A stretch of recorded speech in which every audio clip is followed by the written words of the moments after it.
ఒక మనిషి నేరానికి పాల్పడితే అతడిలో మార్పు తీసుకురావడమే ముఖ్యం కానీ శిక్షించడం మాత్రం కాదు అన్నది న్యాయశాస్త్రం సూత్రం. అందుకే నేరస్తులను వారి స్వేచ్ఛను హరించి 4 గోడల మధ్య బంధించి ఇంకోసారి వారు అలాంటి నేరానికి పాల్పడకుండా న్యాయశాఖ చేస్తుంది.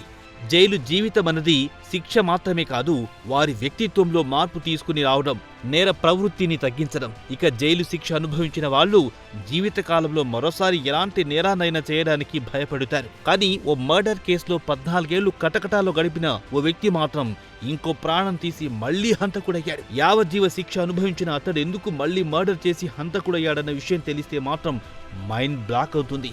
అది తెలుసుకోవాలనుకుంటే లెట్స్ వాచ్ ది స్టోరీ.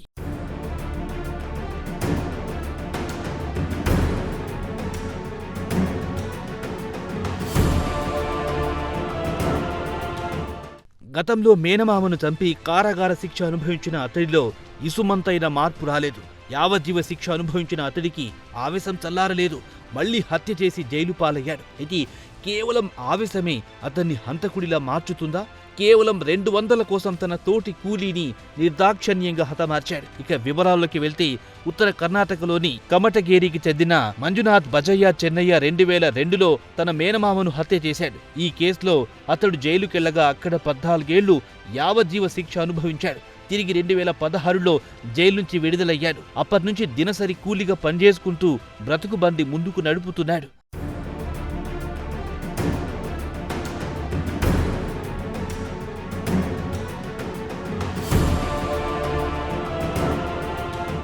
ఈ క్రమంలో అతనికి అదే గ్రామానికి చెందిన రవీష్ గణపతి చెన్నయ్యతో స్నేహం కుదిరింది. వీరిద్దరూ గత కొంతకాలంగా కలిసి కూలీ పనులకు వెళ్తున్నారు. ఈ క్రమంలోనే రాత్రి సమయంలో ఇద్దరు మద్యం సేవించారు. అనంతరం మంజునాథ్ ఇంటి వద్దకొచ్చారు. అక్కడ కూలీ డబ్బుల విషయమై ఇద్దరు గొడవ పడ్డారు. మంజునాథ్కు 500 కూలీ డబ్బులు రావాల్సి ఉండగా రవీష్ గణపతి 300 మాత్రమే చెల్లించాడు. మిగిలిన 200 ఇవ్వకపోవడంతో రవీష్తో మంజునాథ్ గొడవకు దిగాడు. దీంతో ఆగ్రహానికి గురైన మంజునాథ్ కొడవలితో రవీష్ తలపై కొట్టాడు. బలమైన గాయమవ్వడంతో రవీష్ అక్కడికక్కడే రక్తపు మడుగులో పడి మృతి చెందాడు. రవీష్ భార్య ఫిర్యాదుతో పోలీసులు కేసు నమోదు చేసుకుని మంజునాథ్ను అరెస్ట్ చేశారు. అయితే ఓ హత్య కేసులో యావజ్జీవ కారాగార శిక్ష అనుభవించిన అతడిలో మార్పు రాకపోవడం గమనార్హం.